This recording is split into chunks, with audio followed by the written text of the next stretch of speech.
this may be kind of an obvious one, but preaching has been very exciting for me. I can't say that it was always that for the parishioners in the pews. Sometimes I felt like I was the main audience for my sermons. But there were days that I would be sitting in the chancel waiting for my turn, and I wasn't feeling good physically, or I wasn't in a real good place spiritually, until I would get up into the pulpit and start the proclamation. And I would really get energized physically and spiritually. It's a kind of a rush for me. Not every single time, of course, but I really found that to be a meaningful part of my own faith journey and hopefully of my ministry. Didn't always get that reaction from everybody, but preaching. Small group ministries, especially studies, like Disciple Bible Study and Alpha.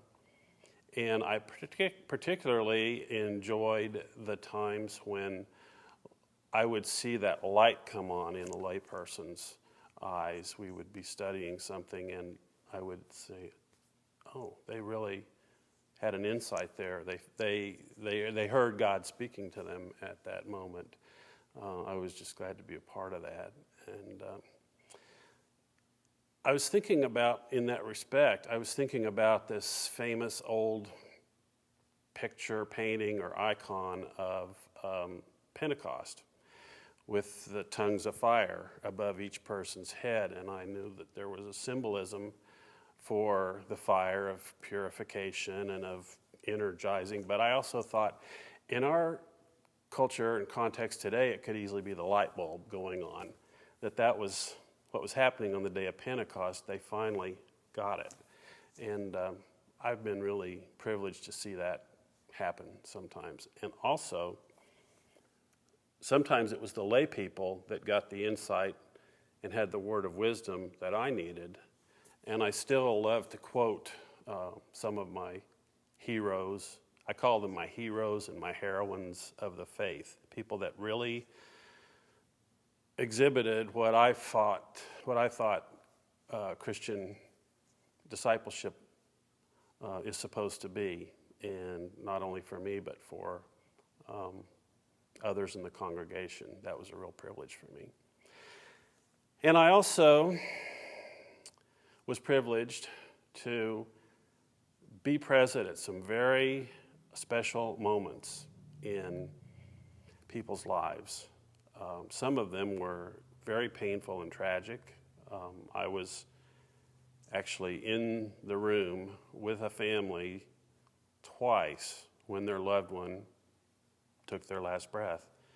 And I knew how wrenching that was, how much sorrow that brought to the people, to the family and relatives, and it did to me too. But I also thought, wow, there goes some soul to be with the Lord. And so of course, some of the special moments were very joyous, births, baptisms, weddings, confirmations,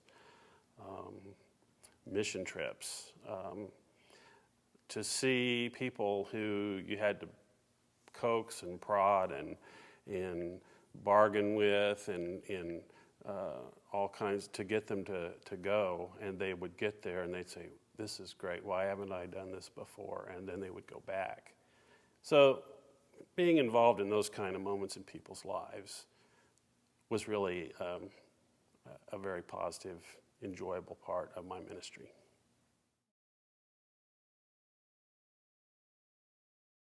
Especially in the earlier years of my ministry, we had more emphasis on getting clergy together in small groups. We had sub-district meetings that were mostly for fellowship and support, and it seems like we've kind of gotten away from that.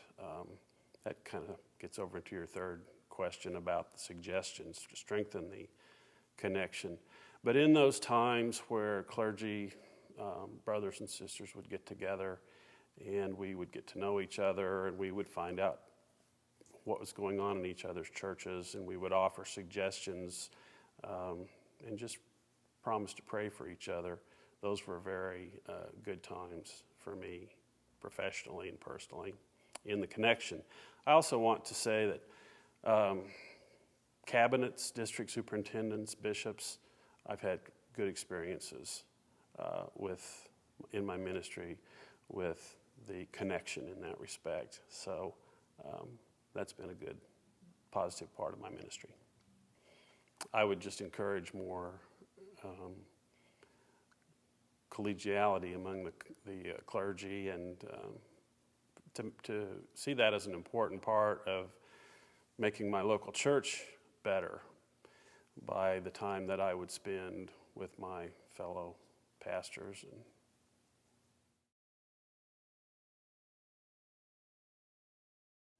My advice to the conference is strengthening the connection is not to become impatient. I understand that church revitalization is very important. It's been my goal. I haven't seen the kind of revitalization in the congregations I've served that I wanted to see, but I still believe that it's a process that takes time, and it needs to be built on relationships, which take time. I wish I could find the exact quotation, and I've looked hard for it, but I haven't found it yet. I remember hearing it, though.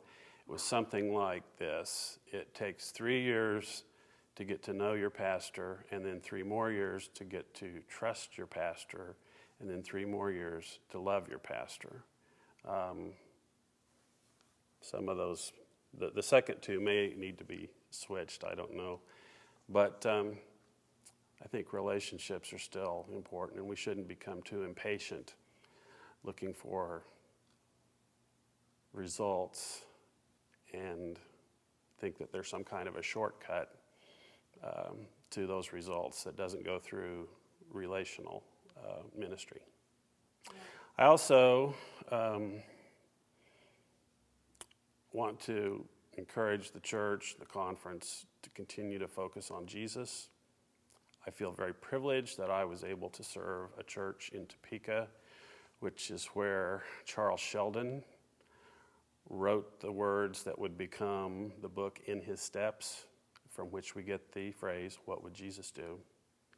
And I can see the value of many of our